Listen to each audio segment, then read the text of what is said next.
What's up, y'all? Welcome to Dear Future Husband for another week where we talk about love, marriage, relationships, dating, okay? Where we highlight real people and real content. Where you can catch us live every Thursday at 7 p.m. on Instagram. And if you missed the lives, you can catch the replays on my YouTube channel. And I am going to post my YouTube channel right there. So y'all make sure that y'all subscribe if you haven't already. Hey everybody. Hey Kim. Hey the funny fly guy. Hey Joseph. Hey everybody. So just wanted to let you guys know, please go ahead and subscribe to my YouTube channel. I went ahead and I posted it. I'm gonna pin it. Boom. So y'all make sure y'all subscribe if you haven't already. Make sure you're liking and following the It's a Lawyer Instagram page. It's a underscore lawyer Instagram page. Okay. So make sure y'all are following me. So today I'm really excited because I'm going to bring y'all, we're going to talk to Ronnie. Ronnie is somebody who is going to bring us, his story, right? Ronnie's going to tell us his story about what's been going on lately with his current relationship. And so I'm excited to bring them on so we can get right into it. Y'all, don't forget to comment, like, wave, whatever, share this live, okay? And just follow along, comment. I'll be stopping throughout the show to make sure that I address your comments, okay? All right, here we go. Let me see if I can get them on. Okay, Ronnie, I need you to... No. Hold on, y'all. Listen, this been happening the last few times. What is it, the fly funny guy? The funny fly guy? There you go. All right, y'all. Hold on. I'm inviting him on. Thank y'all for tuning in. Hey, Ronnie, how you doing? Hey, good, Miss Issa. How you doing? I'm good. Miss I'm Bree. good. Um, Okay, do I need to be like this? Okay, I can just hold it. I can see you. Thank you Okay. for that lighting, sir. I appreciate that lighting. Yeah. Hey, you told me. Hey, you was on it. You were like, hey, I appreciate it. lighting. I was like, Make get sure that your light. light together. Hey, I'm right under it. I tell you, I feel special right now. You know, this is my moment. It's my time right now, right? I appreciate you for, following directions. I like that. So, Yeah, a okay, Ronnie, little bit, you know. hold on. Let me get a couple of these. So, hey, Elise, how you doing, Mama? Thank you for tuning in. Joseph says, yo, the guest you have on tonight, he has the same name as my father who passed away. First name and last name. Aww. Really? Much praise to you, Joseph, and your family. Our Wait a minute. condolences for sure.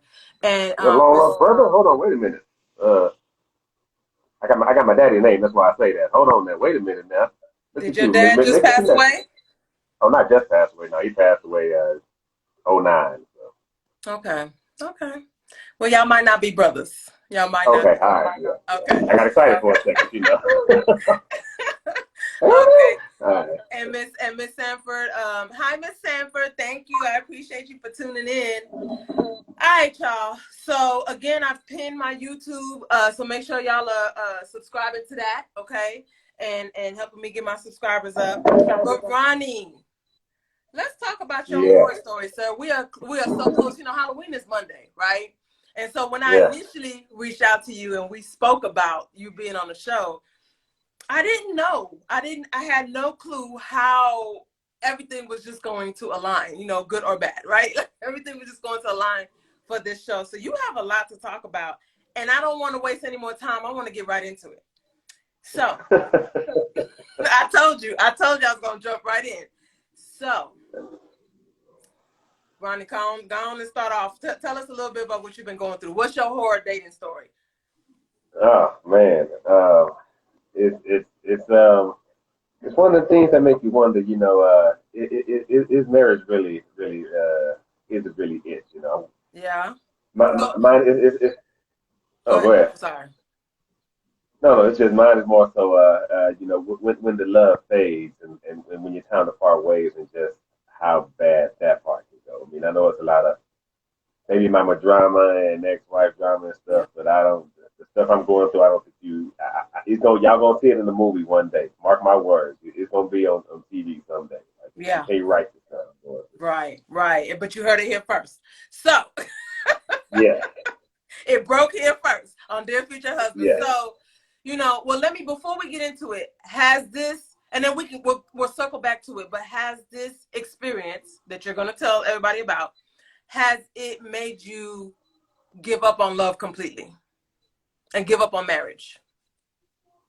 Honestly, I don't know because I have faith, but I'm a realist, and just to see, it's just one of the things where you can't be naive to see, the level of things that people are capable of when emotions are involved. And so Yeah. it's not really a matter of love; it's just a matter of they say that thing, hell has no fury like a woman scorned. Well, I can second that times about 10. So. Okay. Okay. And so I mean, it's one of the things where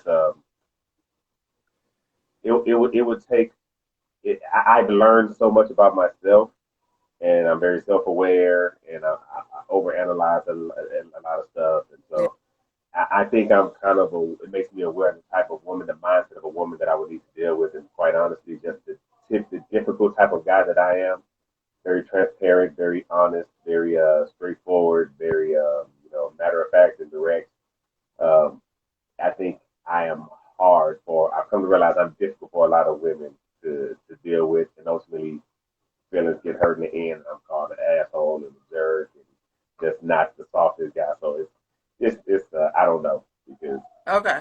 uh, Okay. if a breakup comes, I'm scared of the breakup.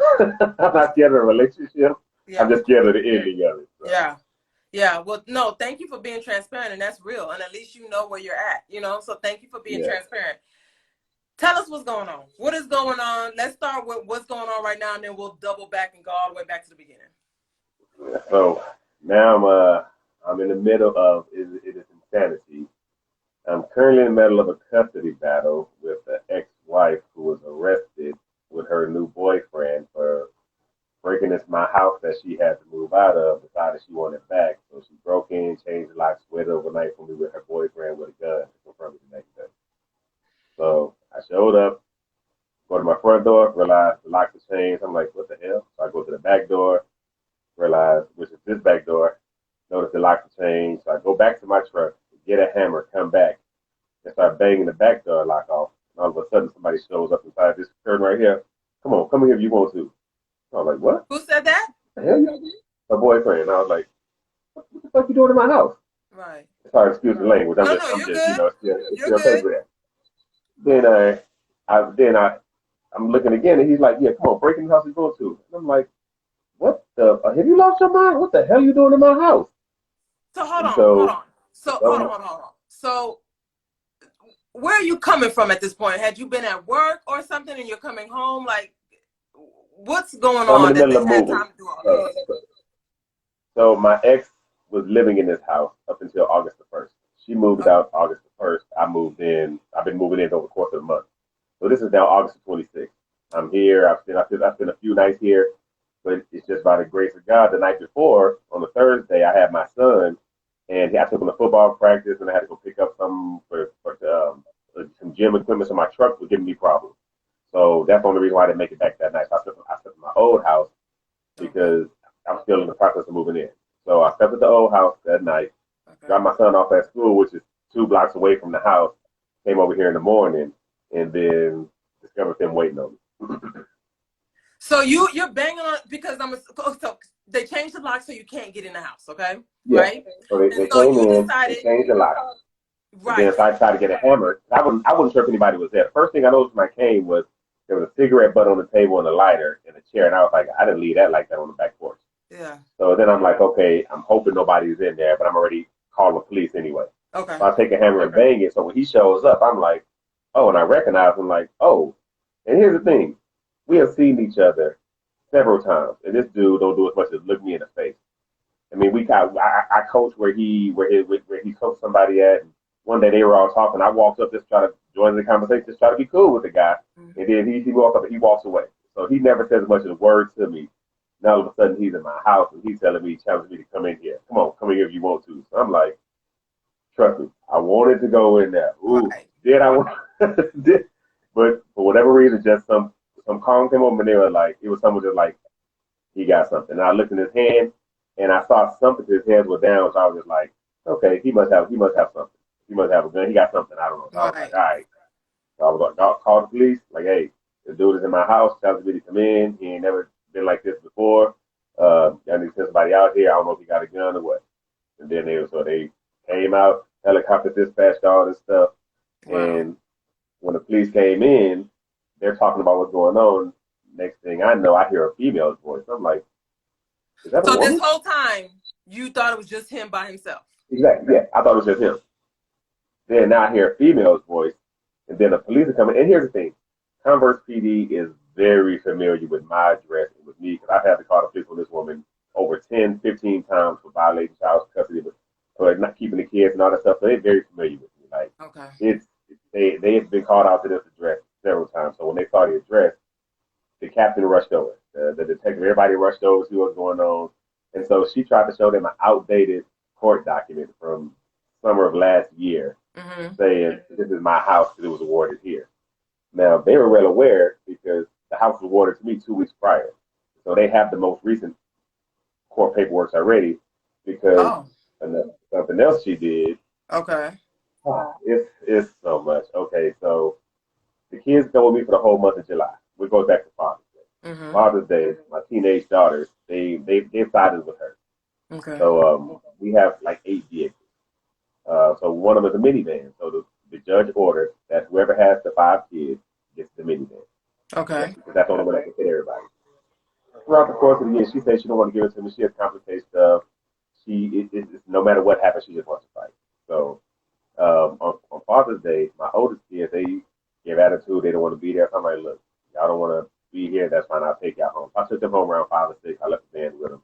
I kept my younger two, took them out for pizza. We had a great time. Took them back. It's now 10, 11 o'clock.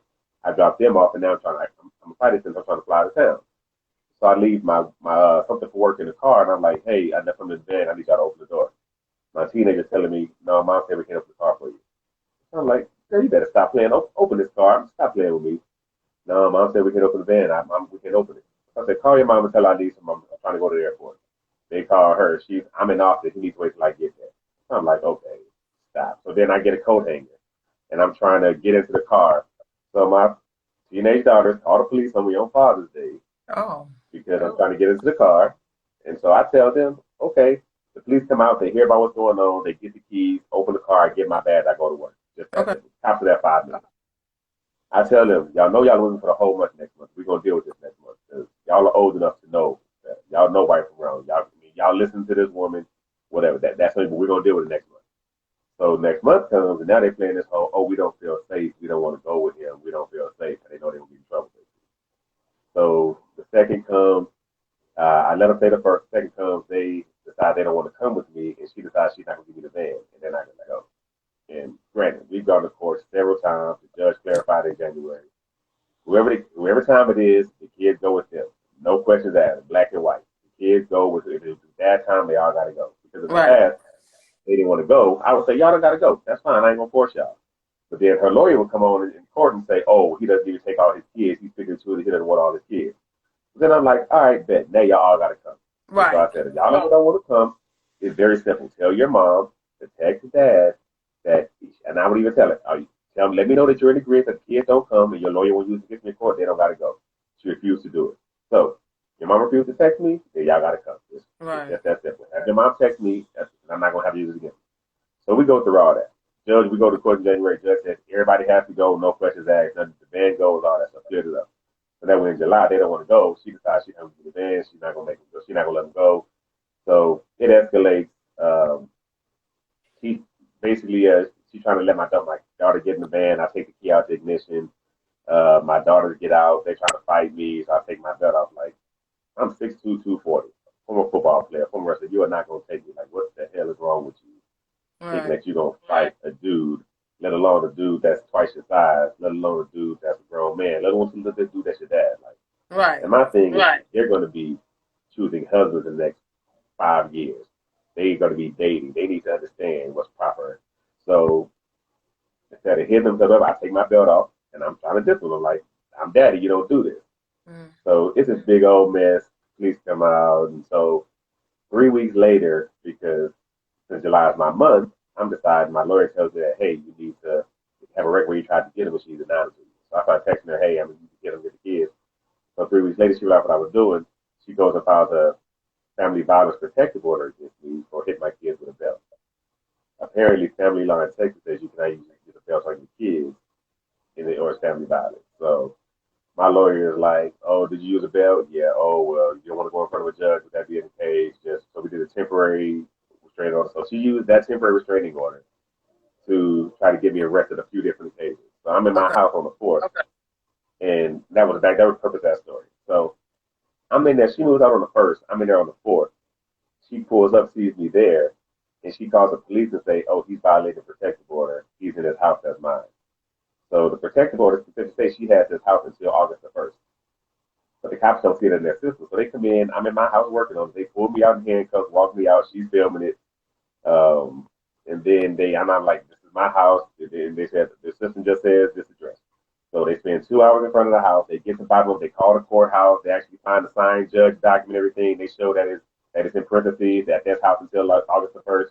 So they say, you know what? Okay, you're right. He needs to. So I tell her, I'm right. She's wrong. She needs to leave.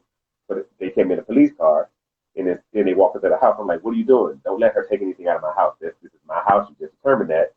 So they let her go in and take a few more things. But she was petty. Took one of my photo albums from high school and like router and stuff. So I told them, look, basically, y'all helped her rob me. You took me out of my house as a black man, pulled me out in handcuffs, put me in a police car, investigated for 2 hours, found out that I was right. Instead of setting me free, you kept me in handcuffs for 5 minutes, let her go in there and take us out of the house. So they say, okay, bring us in the court documents and everything. If we see that, it was yours, then there'll be a burglary charge. So I take everything in, the most recent stuff, so they're very well aware of it now. After that, they told me it's family law, it's a divorce. She told me the DA's probably not going to do anything with it because it's going to come off as domestic. I mean, it's family and civil stuff. So I made peace with it. You know what? Ain't nothing going to happen. Fine. I made peace with it. That was on the 21st. This is now the following Thursday, the 26th. Okay, wait. Okay, wait. So there's a lot going on here. Yeah. This is how they're aware of the fact that I'm hearing I got an echo. No, I don't know what that is. Huh? Okay. Hello? Yeah, I'm here. Am I on speakerphone? You're my Bluetooth. I'm in your Bluetooth. Okay. Can we take it off and see if that's it? Yeah. This echo's gonna drive me crazy. Okay. Yeah, I don't hear it over here. You don't hear it? No. Okay. Y'all tell me in the comments if y'all hear me echoing. Anyways, so it stopped. Okay, so this is how they are able to. This is how they know that you're the one that's supposed to be in the house, right? So exactly. On the day of question, when she's hiding in the house, apparently, right? Because at first you come up against her boyfriend, you don't even know that she's there at this point. Yeah, and the reason why I feel so stupid about it is my mind was like, oh, dang, this dude done lost his mind. They done broke up. Like, I'm gonna have to mess this dude up. Like, is he like, oh, she screwed me over, now I'm gonna take this house? Like, she called herself a real estate guru, where she go and squatting in houses like that. So they were squatting in the house at the time where the guy passed away a year ago, and they tried to claim it 5 months later, and he got heirs. It was very stupid. So they were trying to squat on a house like that. So in my mind, I'm like, oh, he got put out of that house. He gonna come out of my house. That's my first thought was like, this dude done lost his mind. He is insane. Like, he gonna try to come take this house. Like, he done chose the wrong one. But I was like, you know what? I catch him on the street. Let me call the police. So, so that's my first thought. So when I hear a woman's voice, I'm like, is that a woman? So at this point, you've broken the lock. You're inside the house now. No. Once he was showing up there, I didn't go in. I hit the lock twice. Okay. He showed up. This piece came over me, just said, just call the police. I said, so I just went to the front, waited in the truck, and just called the police. So the police come out. He's still in the house. And they knock on the door, and he opens the door. They get in there talking to him and everything. So it's like a conversation. So I'm like, oh, okay, what's going on? I mean, granted, they got me in a police car. They're saying wait in a police car. And so I hear female voice. I'm like, is that a female voice? Like, what the hell? So then I'm like, is Erica in there? Oh, I'm sorry. Is so-and-so in there? And they're like, yeah. And I'm like, oh, she in on this shit too? And then like Will started turning. So I'm like, okay. So then, granted, so it's so funny because it was like 9, 10 police cars. It was a helicopter in the air. Like they know this. They've been called so much that they know us. Like they know this address. It's sad. It's embarrassing, but it was beneficial that day. Okay. So they come and the head detective there, because she's the one I spoke with on Monday. She said when she heard my name and saw the address, she left the office and rushed over. And it was so ironic. The same officer that walked me out in handcuffs, she recognized it because another thing happened. She took my 3 kids to break into my house while I was on a cruise, and I caught it on surveillance camera. I came back and called the police. The police officer that responded to that, she was like, basically, oh, do you recognize them? I was like, yes, my kids. Oh, well, since it's your kids, they live with you part time. They can't break the house. They have. I can't do anything about it. So, yeah. Okay. So the same officer responded to that. The same one that walked me out in handcuffs. It's the same one that she heard it. So she rushed over there. So they're all very familiar with it. So when she's trying to show them this court order from June of 2021, trying to say I have rights to this house, they're like, what about the one from 2 weeks ago?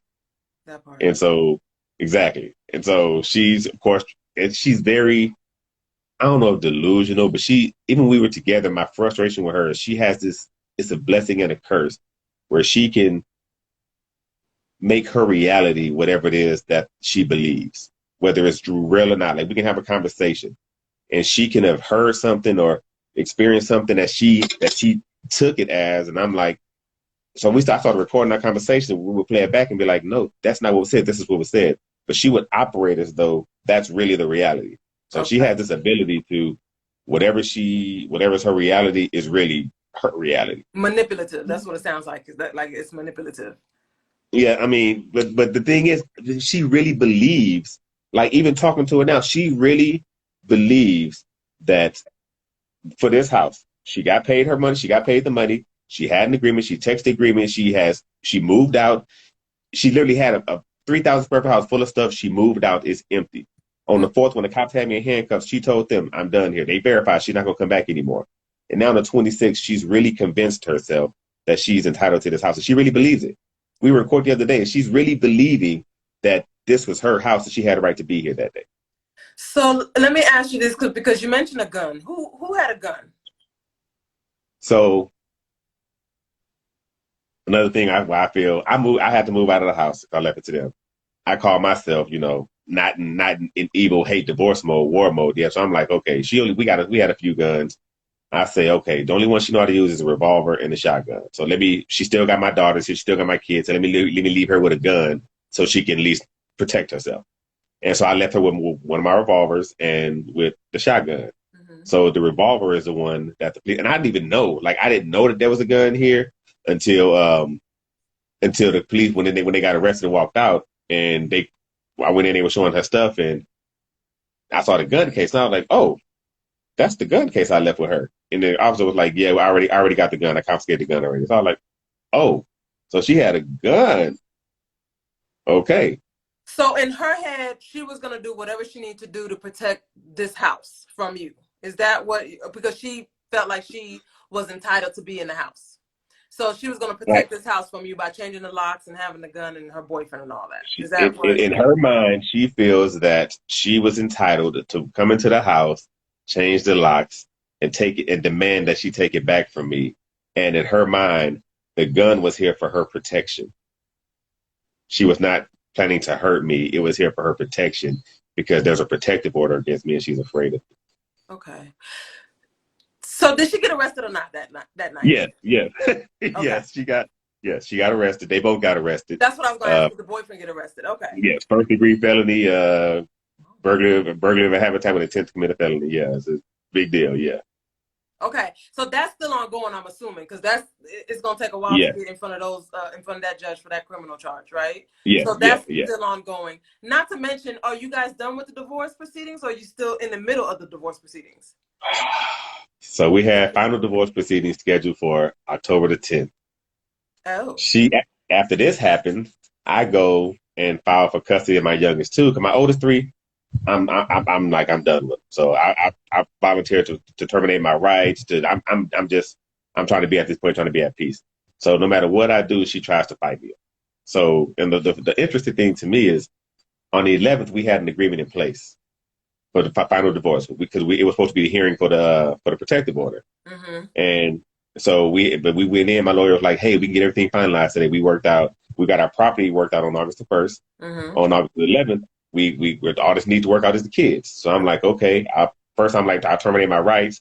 And then, but if you terminate your rights, you don't got to pay child support. So she was like, no, she's not okay with that. So I said, fine, I'll pay child support for all of them, which had a step off. One of them 17, she turned 18, graduating next year. The other one's 16, she graduating 2 years. Just put in there that the step off what it's going to be. I'll pay child support for the rest of them. That's fine. I was planning to move to Atlanta. I was moving to Atlanta September 1. Okay. So when all this stuff, August 11th, we're working all this stuff out. We agreed to stuff. I'm like, I want to terminate. Her lawyer's like, well, no, how about we just do agreed visitation? So I said, okay, agreed meaning we both have to agree. Not they want to come. If they want to come and I don't want to come, they can't come. Yep, agreed is agreed. Fine. I agree. My lawyer agrees. Her lawyer agrees. They take it to her. She comes back. I don't want to make any decisions right now. I don't want to agree to anything. So she just doesn't agree to anything for whatever reason. And then 2 weeks later, this happens. Oh, wow. Okay, Yeah. so it's still ongoing. It has been reset, and Yeah. So that happened. So I applied for custody of my kids on September 12th on a Monday. That Tuesday, she took them to their school in Converse, withdrew them, and took them to Guadalupe County, which is outside the county, which violates a protective order, and decided she was going to rip them out of their school and start them there. And she's still trying to play this whole, oh, we feel unsafe. We withdrew them for safety. Yet I get them every weekend. Every Thursday I get them. Every other weekend I get them regular visitation. But she's really believing that people believe this fear thing. Even though she comes to my house several, it's a mess. It is. What was the reason for the divorce in the first place, if you don't mind me asking?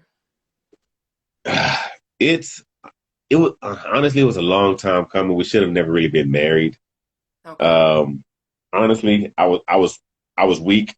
I was a weak man. I was young, no self-esteem, all that stuff. I never wanted to marry her, so we got married. I got married basically to get divorced. I told her I don't want to marry you, but I'll do it just to make you happy. We're gonna be divorced. I'll be cheating on you in 6 months. And she was like, all right, we can get married. So wait, you told her you was cheating on her for the last 6 months? No, I said, I don't want to marry you, but I'll do it just to make you happy. But we're going to end up divorcing. I'm going to be cheating on you in 6 months. Oh. Because I already saw red flags to why I didn't want to marry her. But I was too weak. I didn't want to be the bag. I didn't want to be that guy that disappears and calls a wedding off 2 days before. Like I had all kind of psychological issues, emotional issues, all that stuff. So I was just that weak a guy. Okay, so we're going to come back to that. But why did you divorce her? Like, what was or did she divorce? Who filed the paperwork, and what was the point of the divorce? It's so much. Because was it crazy all the way throughout? Like, yeah. Or was it just when the divorce got filed that crazy started happening? I realized my fault, and like I said, I've become very self-aware. My problem as a man was that I didn't give her the security that a woman needs, that a wife needs. So, right. Explain. Like how? So, like I took going into the marriage, the day before the marriage, I don't want to marry you, but I'll do it just to make you happy, and I'm be cheating on you in 6 months. That's not security. Right. So I realized I was young, I was dumb. I did not do my job as a man to even go into this thing. Okay. I got me. Then 2 weeks after we get married, I'm like, yeah, I think we need to get an annulment. A few weeks later, after she get pregnant, I'm like, yeah, can we talk about a divorce? So I never gave her security. Anytime something happened, because I was like, this ain't gonna work. I knew it wasn't gonna work. Okay. So I never really. That's why I say I own my flaws. I never gave her the security that a woman needs. Okay. And so, like I say, and granted, there were things that I saw, like the way we got engaged was kind of. When people hear the story, they be like, "Oh, she bought that on the." Oh man, it's you bringing it all out. Okay. I see. Yeah. I want to hear it all. How did? So wait, because I want to make sure I don't miss things. Okay, so you got divorced because it just never. No, it's so we got divorced for a litany of a lot of reasons. I've been wanting a divorce several times, but she would honestly, we stayed together so long because she fought for it. And she fought for it, and I was just like, I couldn't be that bad guy. When I'm the one that's messing around, I'm the one that's not doing my part, and she still wanted to make it work. So to me, that's a total asshole. That's a total jerk to be like, okay. So it got to where 2016, I reached and my her level of manipulation and deception has always been something like, okay, how we got engaged was we've been dating for 6 months. And so we met in the summer. I'm like, what do you want for Christmas? She says an engagement ring. And I was like, whatever. That ain't gonna happen.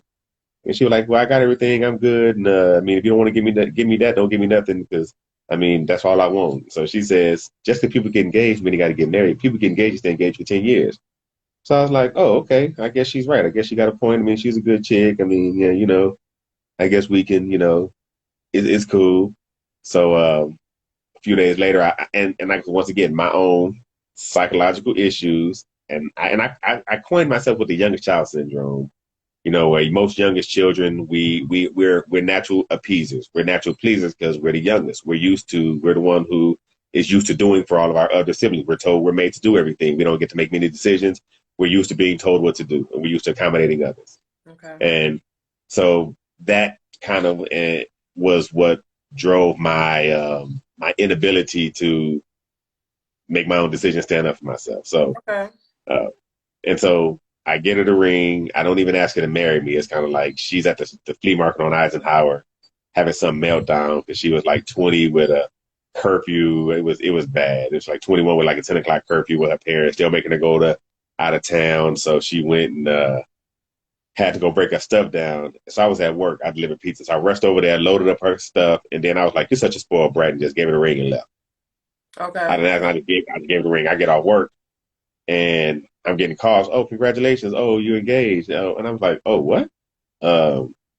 Okay. I didn't ask her to marry me. I kind of just gave her the ring, but okay." And so the next day, she comes and she is like, "What do you think about December 27th, 2003?" And I'm like, that's next December. That's like less than a year from now. This is now like December 28th when I give it to her. Okay. I'm like, that's like next year. And she's like, yeah. And I'm like, what happened if people get engaged and stay engaged for 10 years? And she said, people do that, but I don't want to do that. So I was like, oh. So every day from January to May, her and her mom were asking, we need a date. We can't plan the wedding without a date. We need a date. We need a date. We can't do nothing without a date. And I was like, no, not okay. No, I don't want to do it. No. So finally in May, I'm like, look, I'm trying to make it to the NFL. If I'm in the league, they're not going to let me take off in December to go get married, so I'm not going to agree to that date. Then she says, okay, look, how about we just agree to that date? And if anything comes up, if you're not ready, if you're in the NFL, if you need to call it off, we can just call it off. We literally cannot do anything without a date. So that's the most leeway I've been given in 5 months. So I say, fine, okay, we'll agree to that date. So we're going through it, and it was subtle things that didn't work for me. Like we were long distance, and okay. Part of my thing is I had a healthy sexual appetite, and she didn't because she felt like it was wrong. And I was like, okay, we're not sexually compatible. This is not going to work. And they said there's nothing wrong with it. I have a high sex drive. You have a low sex drive. There's nothing wrong with that. Ronnie, wait, hold on. How old are you at this point? I'm in college. I'm college athlete, star athlete. I mean, I'm 20, 21, 22.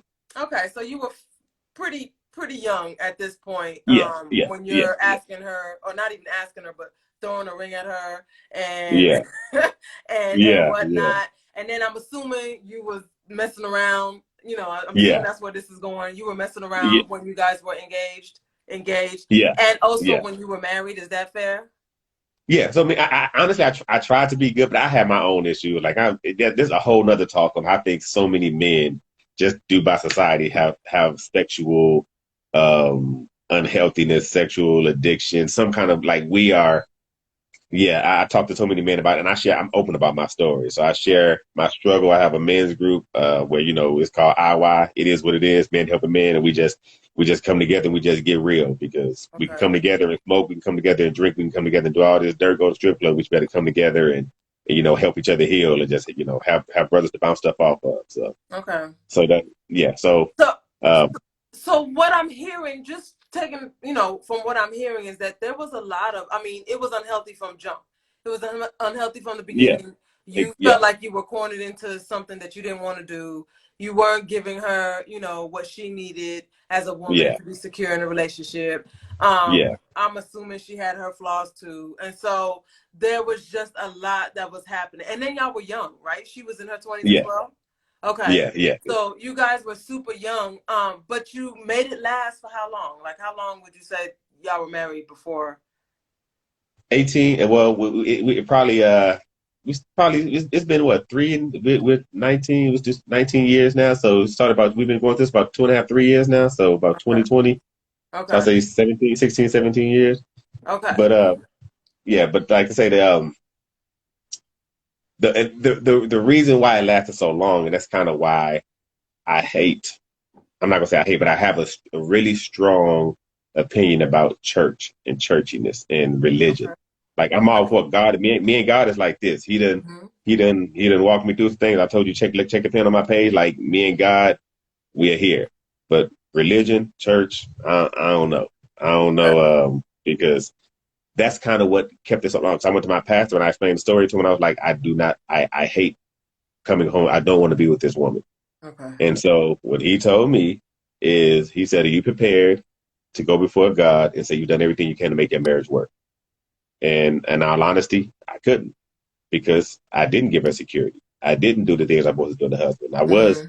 doing these things. So I was like, okay, so because I discovered God and got into church, and then he gave me the scripture about, husbands love your wife as Christ loved the church. How does Christ love the church? Is there anything the church can do to make Christ stop loving you? No. So the onus of being a true husband is being that where you love your wife into submission. You love her, and that love is what's going to overcome. And honestly, I wasn't doing that. So I devoted the next, this was 2006, 2007. So I devoted the next 5, 6 years to just trying to love her into submission, love her into submission, love her into submission. But yet I'm dealing with somebody who constantly would say one thing and set this expectation when it comes down to deliver, it's not delivered. So did So you ever love her? Were you ever in love with her? in love, no, I was never in love with her. I mean, you love people. Love is an action. Love is an Right. action word. So I cared for her, and that's we've done the whole research and Bible study on what love is. So there's philos love, eros love, agape love. So I had the agape love, which is loving somebody for us in their best interest. I've had the philos love, which is a familial love, which is normally for your brotherly love. That's normally more of the responsibility love. I Okay. love you like I'm responsible for you. Like that's how you love your siblings, responsibility love.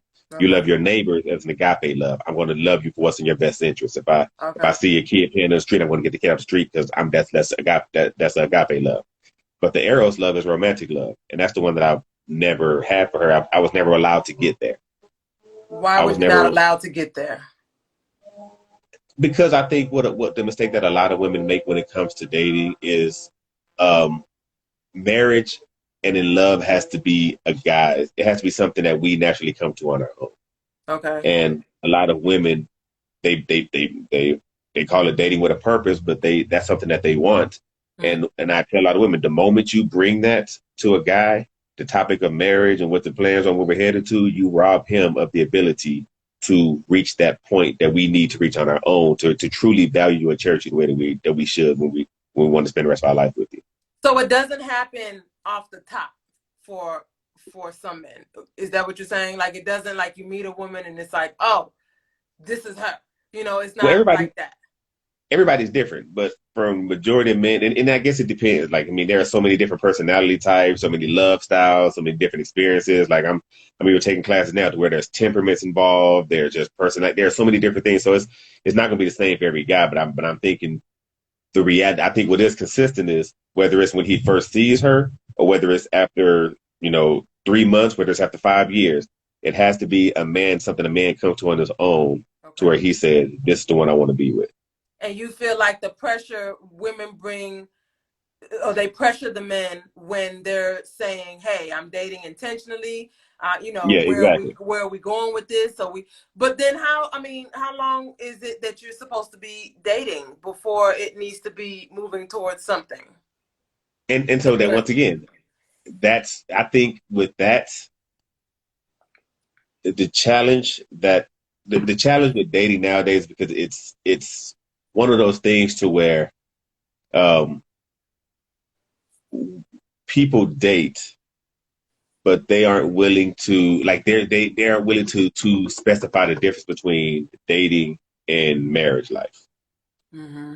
And so we're back in the day, people got married because that's what they had to do to get the exclusivity and the intimacy with this person they wanted to be with. Mm-hmm. And so now we don't have to do that. We can go on Okay. a few dates. We can get intimate. We can be in. So we don't have to. So, and it's tough because for women who really value that and want to do that, guys have options. Right. Guys don't have to wait on you. And On you. so Right. it really takes a unique person. And that's the thing where it's like, you have to be, it's tough. It's a tough because there are men out there who are going to see that and who are going to say, wow, this is a queen. This is a wife. And I want to marry this. Mm-hmm. But once again, it has to be something where a woman doesn't have to. It's kind of like when your value, when you have the value, you don't have to sell your, like nobody has to sell a diamond. It's a Right. diamond.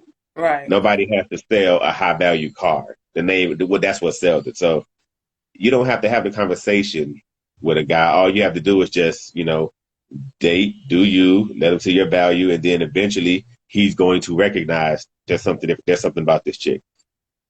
But the reality is, most guys, we get married either because the woman wants us to, or because we do it because it's what the next step is. It's dating with a purpose. It's what what's the next phase. But it's not something that becomes our idea or our plan, or we something we naturally get to, and then marriages, go through whatever they go through. But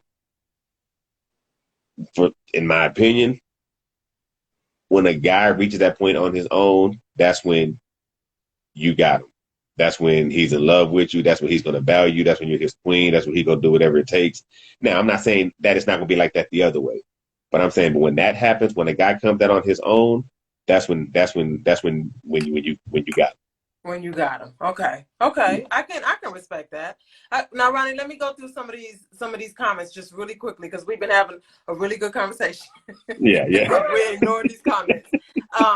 So B Michelle says, "Oh my God, this is crazy," and I'm assuming she was talking about at the beginning of your story of when they broke in with a gun.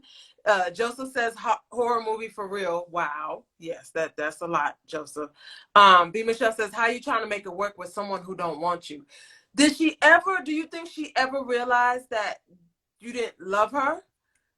Like, do you think she thought that you were in love with her?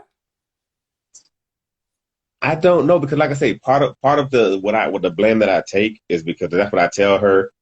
Even now, for her to try to play the victim is frustrating because I never misled her. I never said it was always, I don't want to do this.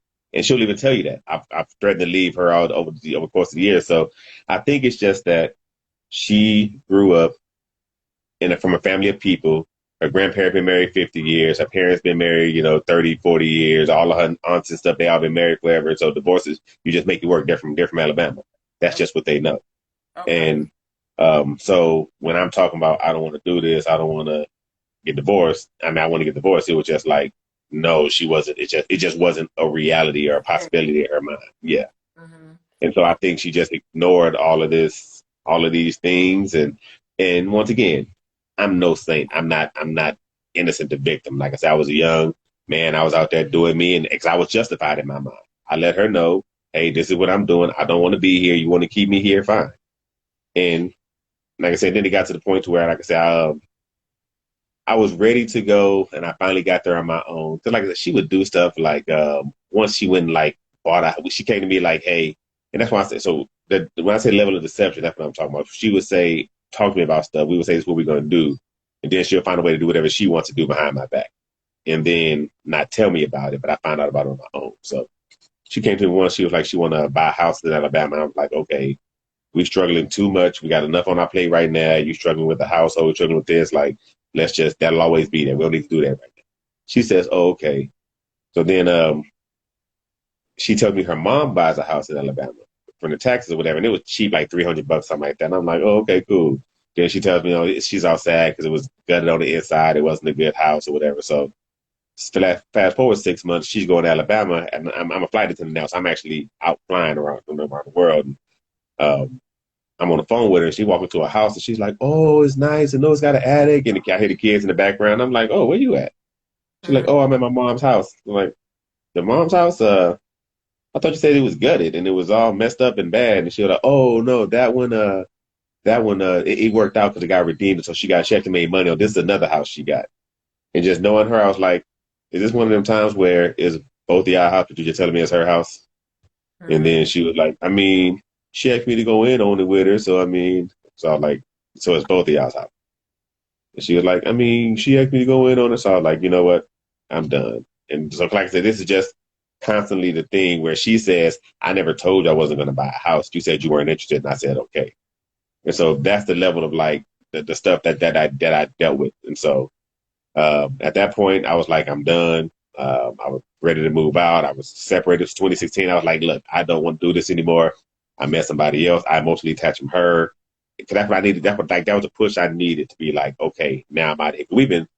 This is what, 11 years in, we done separated several times. And every time we separate, she'll try to come back. And then she got pregnant twice. We were separated. And so it was just a mess. But so it was a mess. It was a Sir, lot. I'm gonna need you to stop. Yeah, it was a lot. But I missed what I Okay. was getting to. The reason why, yeah, so the reason why the church thing, why that bothered me so much is because, yeah, like I say, instead of being done in 2006, we were both young. We could have both, divorced without, all these kids involved and moved on. It was the church that got me to believe that, I need to stay there and keep loving this woman, even though she's doing these things, saying one thing but not living up to it, saying one thing but doing something different. And I see that doesn't work for me. And like I say, with just that pressure, that idea of a husband is a man and a husband is, and you can't give up and you gotta, love and all. So that's the church pressure where I was like, I've even told her like, we need to, but we're in our 20s, we got our whole 30s we can live. And she was always like, no. So I always felt like I'll be an asshole, a jerk to be the guy to walk out on my wife when she's trying to make it work. So it was just, that So feeling of like, are you dating right now? Are you like open to dating? Are you open to any like once this because you're still technically married, right? yeah, yeah, So yeah. once this is behind you, do you think you would ever be open to marriage again? See, here's the struggle. Here's the challenge for me. Mm-hmm. I am designed to be married. I'm not good. I don't like to be alone. Yeah. And my ideal life is me, my mate on some acreage, on some land, and we just doing us, and we going to town whenever we need to. We gonna hang out with people that we need to, but that's just me. I just want my ride or die, my ace boom. We got each other, and it's us against the world. We live in our own little world. But this world is crazy, and Right. so Right. I don't, I don't care to be of the world, although we live in the world. Right. Okay, So so then that's a long way of saying yes. You would want you you would want to one day be married again to who you feel is right for you. I have a lot of stuff to go through because I don't think it would be fair because like I said, I'm very self aware and I know it's not fair to because to be answering your question, yes, I do date. And initially, I would just date and have companions and spend time with people, but not nothing too serious because with the court order, you're not supposed to have overnight guests. You're not supposed to bring all these people around the kids and all that stuff. Well, she met a guy this year and just totally obliterated all that stuff. Got the guy spending the night smoking weed, smoking around the kids, all this stuff. So I'm like, I had a problem with that. But Okay. let my kids tell it and went from what she tells him, oh, he's just jealous because I moved on. No, I'm good with you. I'm worried about the kids. So that was that's but I dated, but I find myself the moment I see something that is reminiscent of her, I get anxiety. And Okay. it's not fair. It's Okay. not fair to people. So that's why I was like, I don't know how hard it would be. I don't know how fair it would be to even. So I don't know. I know I would like to. I like the idea of it, but just to know just the level of stuff. Like, I mean, she does stuff like we do real estate. We've had houses.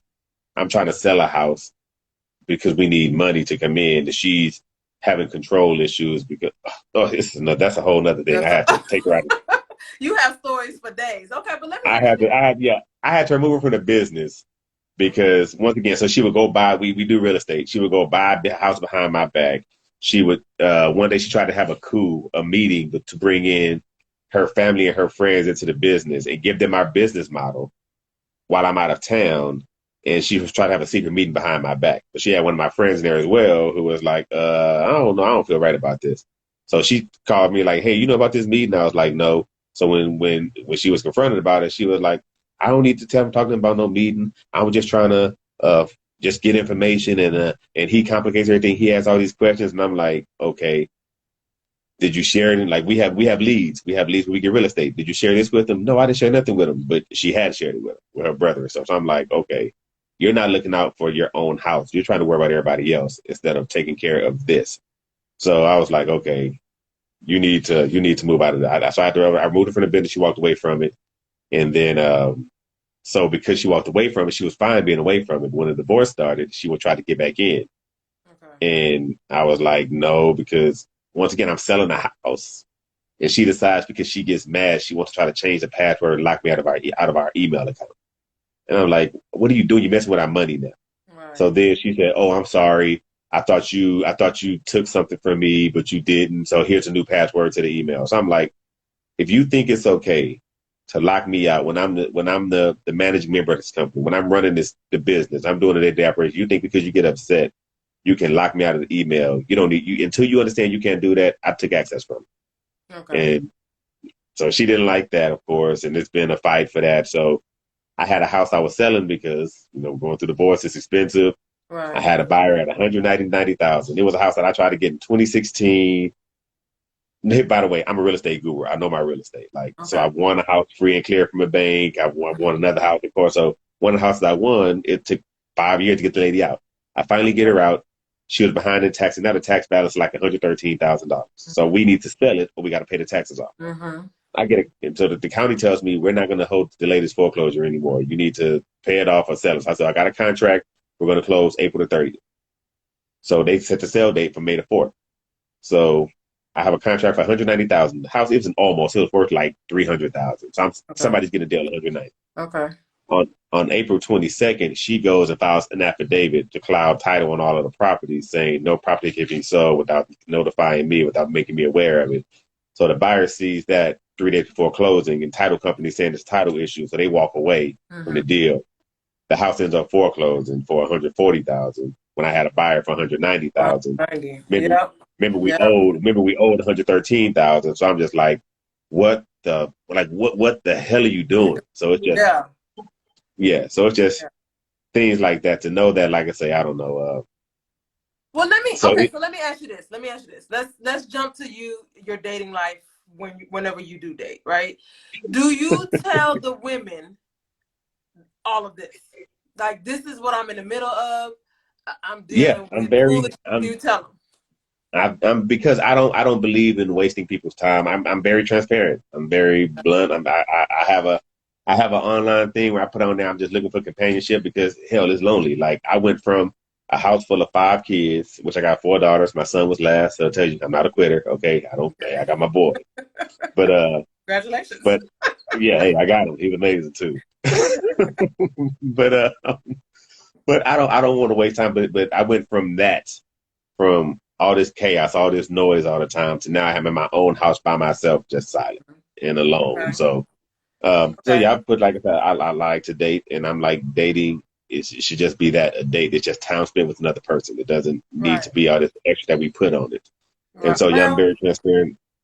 Well, I mean, I understand, but people like to slow roll you and just want to chill with you forever, and ain't nobody got time for that. So, they don't. But don't. But like I say, to me, it's like, and that's why I'm like, okay, look, that's why I let people know. Yeah. I'm just interested in, I'm got a lot. You do not want to take this on right now. Like, we can go out, we can have a great time, I'm just basically trying to ride the highs and survive the lows. So Yeah. it would be reckless and irresponsible for me to bring somebody else into this. Yet But at I've least met you women. tell them. At least you Yeah, say, this is what it is. I'm not looking for A, B, and C right now. This is all I can give you. At least you yeah, tell them. So then exactly. when they enter into it, they know what they're getting and they can say yes or no. But sometimes, But and I even mean, with that though, huh? even Uh-huh. with that though, I've been told that that's wrong and that's misleading because I'm giving women an opportunity to choose something, even though they're grown women, instead of just not even dealing with it. Like, why even give a woman an opportunity to get involved and to deal with that? And that's the struggle because some women are like, oh, we can just be friends, we can just because I mean I'm fun. I'm fun. I know how to have fun. I'm intentional. Like I tell people all the time, like you for instance, this I do try to life coach stuff. Like I overanalyze a lot. Like you're a lawyer, right? Are you a good lawyer? Absolutely. And why is that? Because I said so. And No, because my work shows that I'm a good lawyer. That's exactly. really why. So you didn't just accidentally stumble into being a good lawyer, right? No, You decided you were going to be the best lawyer. You put the work in. You did you. It I was a goal. It delivered. was something. Yeah. It's intentional. It's Yeah. intentional.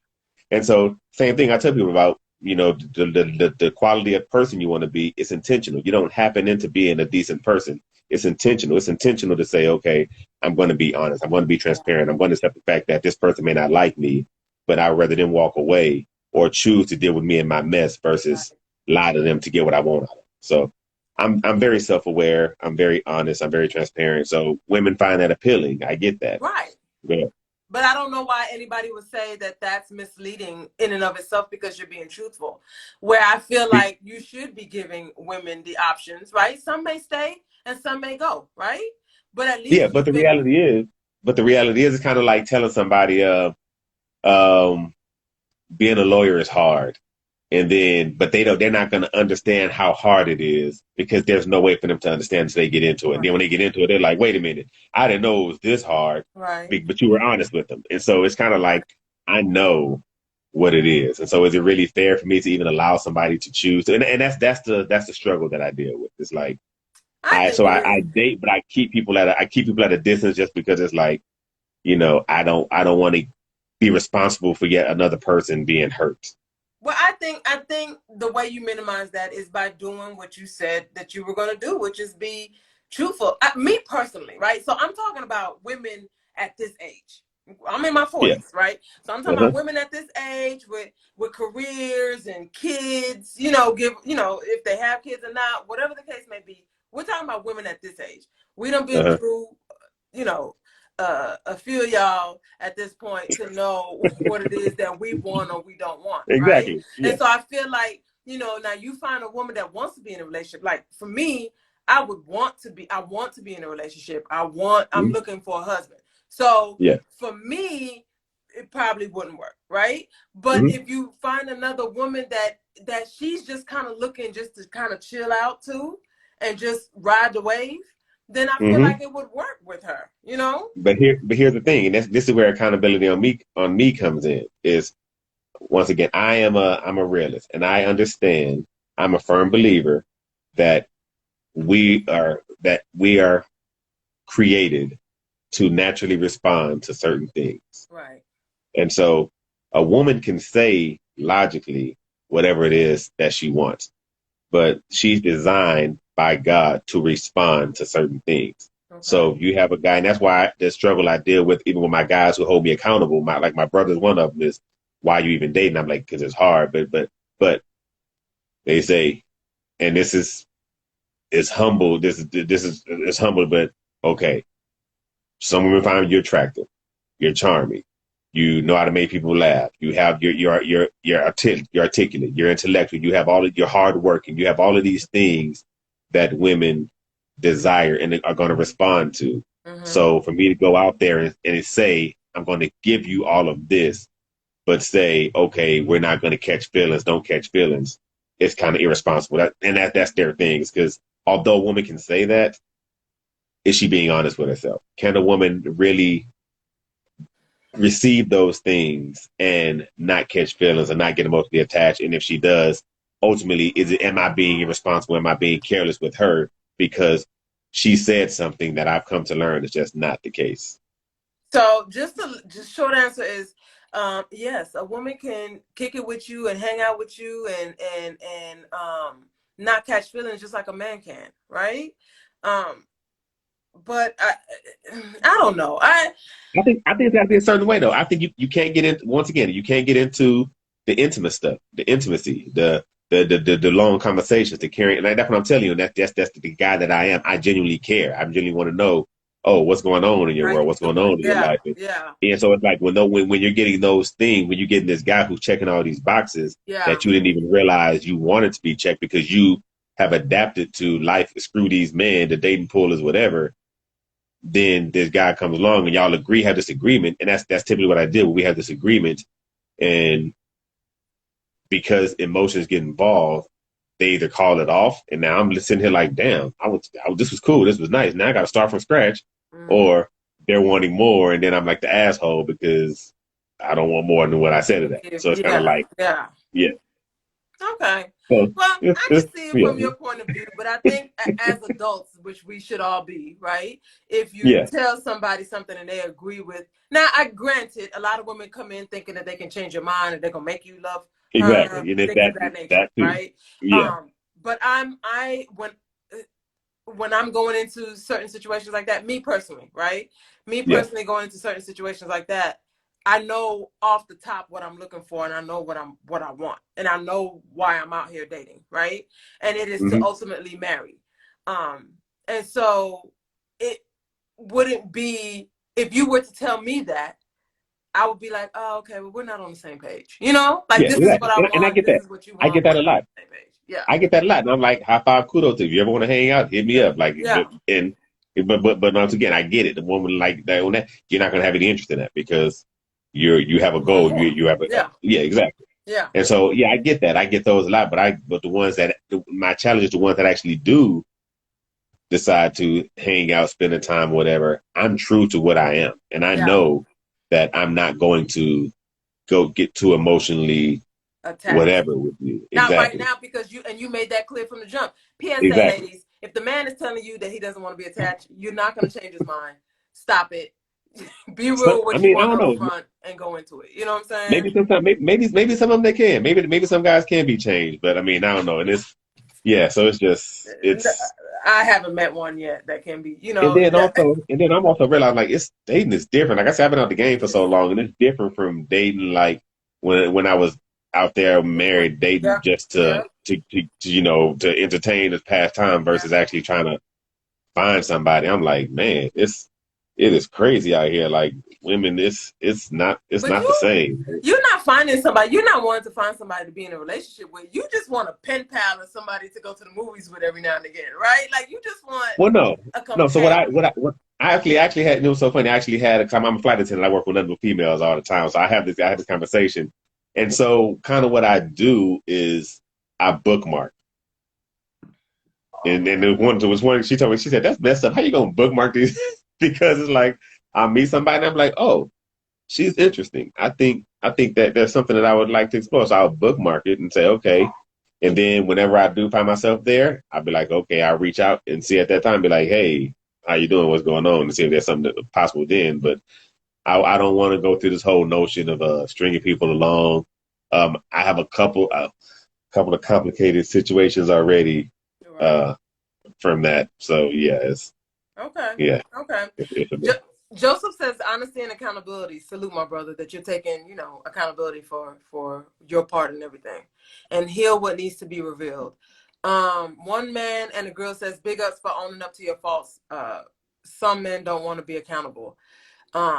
And then Joseph says cutthroats be the one closest to you. The ones that be trying to put you under be the ones closest to you. Greg says good point. Irresponsible to bring someone into the drama.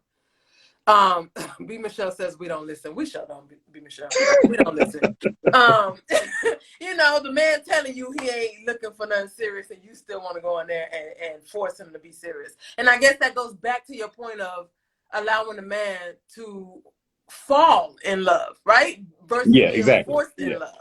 So Yeah, yeah. and it's kind of like, and even my thing right now, like I tell people, like I said, there are a few who've been able to infiltrate and get in there and stuff, and it's kind of like, and it's gotten messy. And my thing is like, look, it makes no sense for me to make a diet plan for 3 years from now when I'm dealing with diabetes or cancer right now. Like Mhm. I'm not. I want to make a meal plan when I'm healthy. Right. So what I need right now is to help me survive this madness that I'm going through. Right. And Right. so that's my concern. I'm very transparent about it. If you can feed me right now, I'm not sure that you're going to be able to feed me when I'm actually healthy Mm. because it's a totally different life, a totally different meal, it's a totally different body that I'm going to be in. Change. Like, Yeah. huh? Your needs change. Exactly. And that's why I'm like, I don't know where I'll be. And that's the whole challenge. The same thing I did saying, I don't want to marry you, but I think giving people a heads up Mhm. is, but it means nothing. I've learned nothing I from mean, 20 years clearly, ago. because you were married for 18 years behind it. But I would say this: you have a lot of court cases that you're trying to muddle through and deal with, even right now, to even be focused on Yeah, any one exactly. particular. You just got a lot of drama, and whether it's, you just got a lot going on.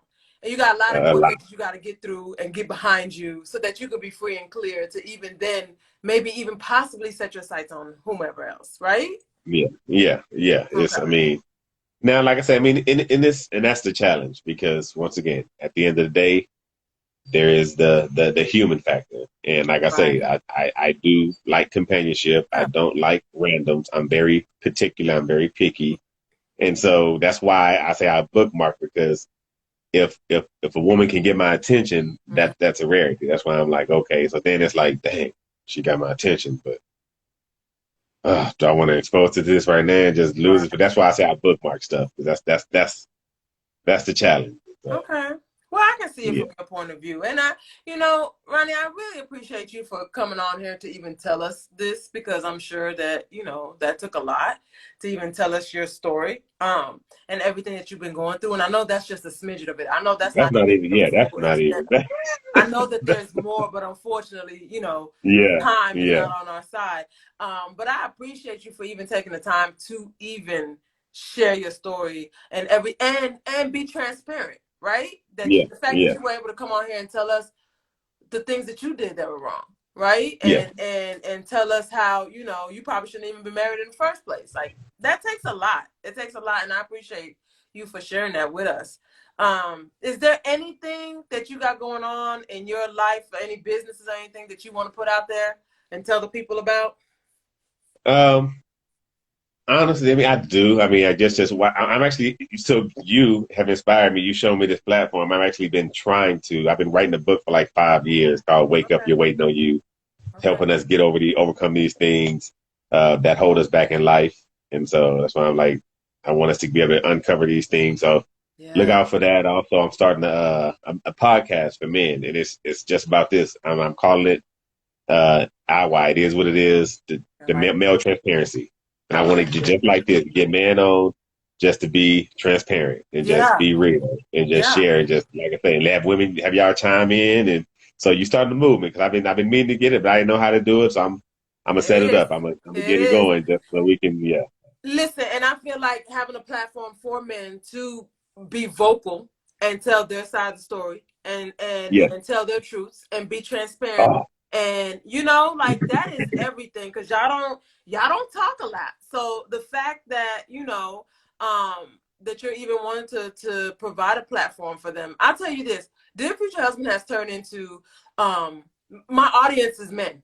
My audience yeah. is my main audience. 60% of my audience is men, right? Okay. And so this has turned into something for men, right? Yeah, But I love the fact that we're able to have this dialogue between a yeah, man and a woman. Even though I'm a woman doing Dear Future Husband, we can still yeah, have this dialogue and we can pick each other's brains. And I can say, yeah, nah, this is what we thinking. And you can say, yeah, nah, don't force us into love. Like that's yeah. everything, right? I have so much like and just before I go, 'cause it's a point like I tell. I mean, so one that I want to share is like what I've learned through this whole thing, and I believe God to take me through this just to even catapult me. That like he showed me that, but Yeah. remind me one point I'm gonna circle back to is why relationships are designed to fail. Women, y'all need to understand this. Now, and that's a real quick point, but what I've learned in this is I was real hard. I grew up without my father, Okay. and I was real hard on him. And I was like, "There's no excuse. There's no reason."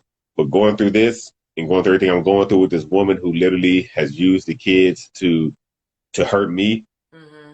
I understand. I wish I could have a conversation with my dad and say, "Dad, I'm sorry. He's passed away, but I wish I could tell him I'm sorry because I didn't know because I know my mom and I know how challenging she can be. And what I'm going through, I can imagine the type of stuff that he went through. And it's like I love my kids. My kids were the world to me.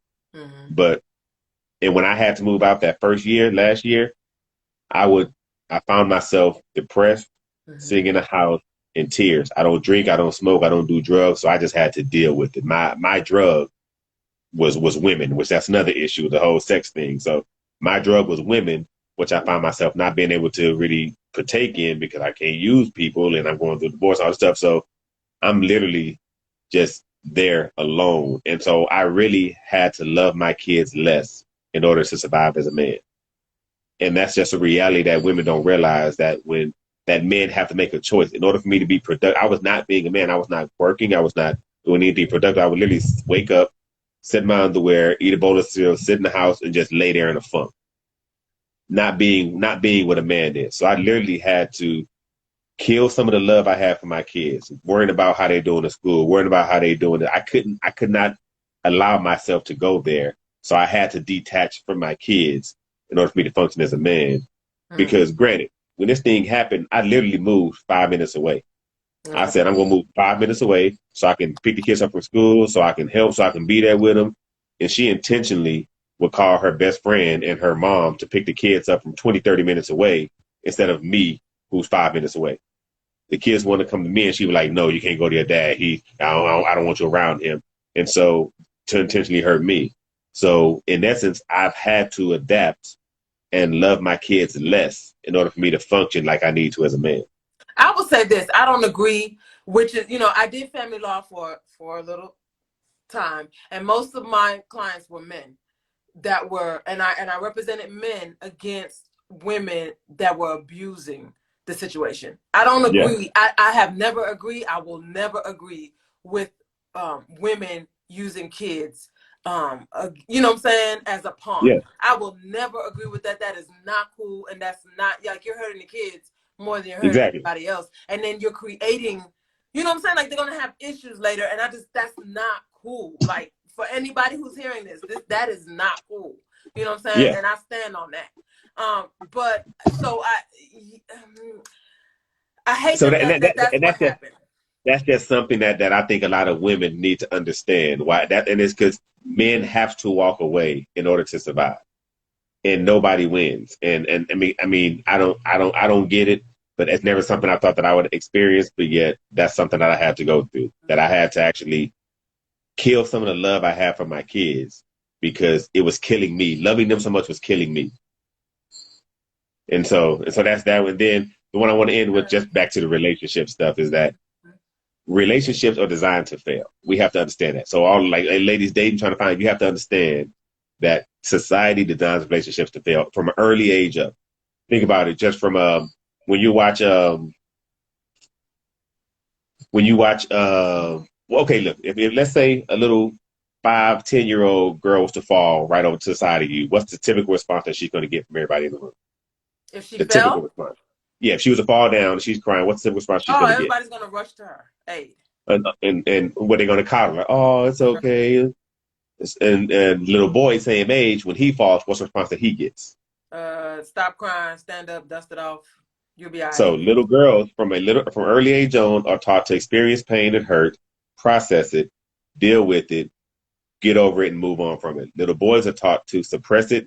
It's not real, and not know how to communicate it. And so we're taught that from an early age up Mm-hmm. to get. Then we get into dating. When Mm-hmm. little girls start dating, what are y'all taught? What does Disney's all the storybooks, everything? What does it tell y'all that y'all looking for when y'all are dating? We're princesses, and Yeah, you're supposed to look for a prince to come save you. Prince Charming to come and save you, and who's going to be the solution to all of your woes and everything, Mm-hmm. right? And little boys are taught what? To To go be save the that prince. princess, I guess. Well, no, no, Yeah. no. We're taught to be that prince. We're taught that the bigger man you are is when more women want you. So we're taught to have women desire. We're taught to want women, to desire women, to go out there. And the bigger man you are, the more women you got. So little girls are taught to process their pain, process their emotion, know how to communicate and know how to deal with it.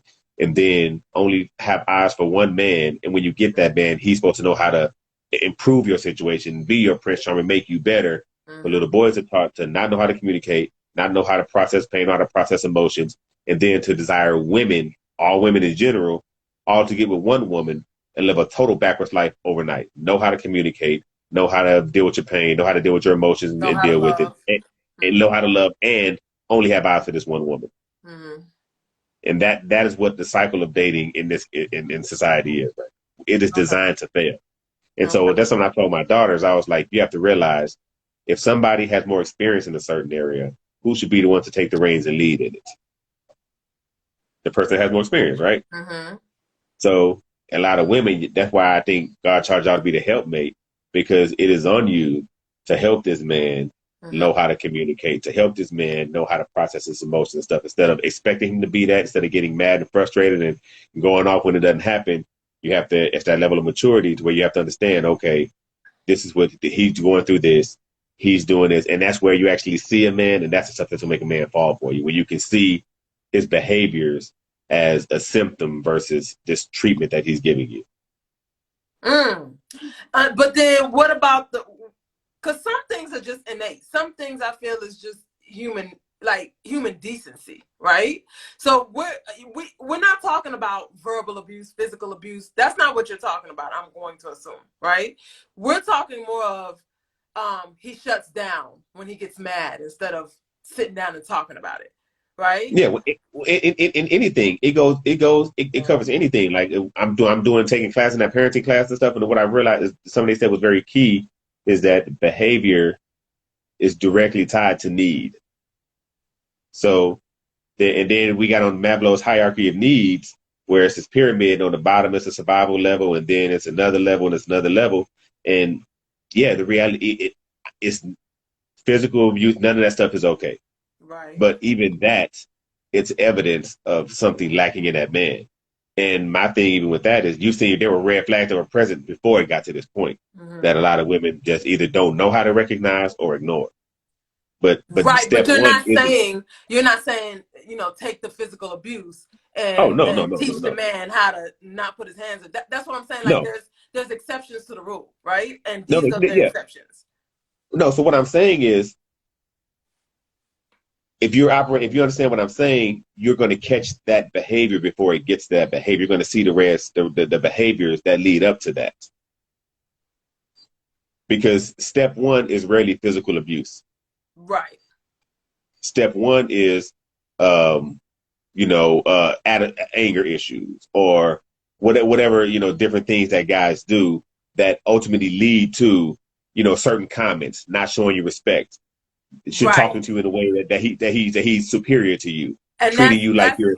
That goes to your point of not ignoring the red flags. But I'm not even talking about the red flags. What I'm talking about is when you're saying, love a man through, like, teach him how to communicate, teach him how to do A, B, and C. Again, we're not talking about teaching him not to put his hands on you, putting his physical abuse, that type of stuff like that. That's just a dead no.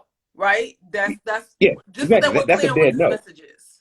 That's a dead no. But my point is, even the dead no should be before that. That's why I'm saying I'm challenging women to not even get to that point, to recognize the red flag before it gets to that point, to not ignore the he's slamming the door, or he's throwing a bottle somewhere, or he's cussing somebody out, or he's disrespecting his mom. Like if a man can disrespect his mom, that's a red flag too. So there are different things that we see that women just say, oh, he wouldn't do that to me. Right. Or they justify reason why it happens instead of saying, oh, a behavior is a behavior that if done once can and more than likely will be done again.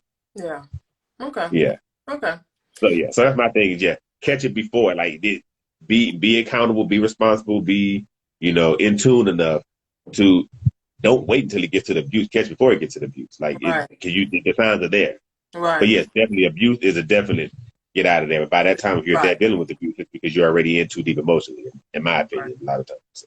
Right. No, that's I agree with that, y'all. Yeah. Catch the red signs early.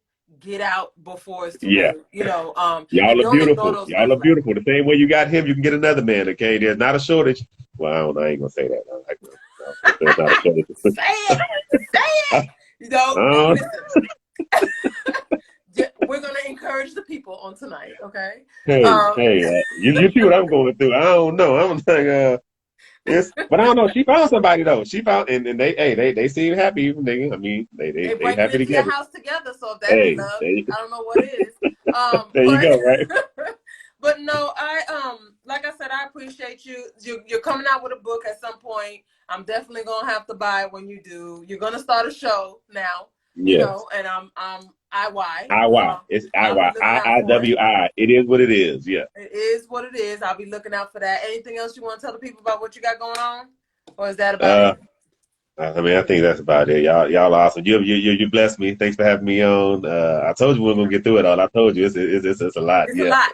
It's a lot, but I still appreciate you for sharing what you did share. Everybody, y'all make sure y'all follow him. His Instagram handle. What's your social media stuff so they Oh can yeah. get? The funny fly guy, Ronnie Wyman Alexander. Oh yeah, I do comedy. I do acting. I do real estate. Man, I just genuinely love people. If y'all ever have any questions, need any help with anything, y'all see, I fancy myself a little bit of philosophical in that. So I mean, I love conversation. As y'all see, I be having a lonely, so I enjoy conversation. Anytime you want to talk, anytime you want to share something, you got any real estate questions, want to help in comedy, want to get help in acting, hit me up. That's dope. That's dope. Well, I definitely enjoyed your conversation. You were an amazing guest. Y'all make sure y'all follow him. Make sure y'all follow me at Issa Lawyer, ISSA_lawyer. I've also pinned below my YouTube channel. Make sure that you click on that link and you subscribe.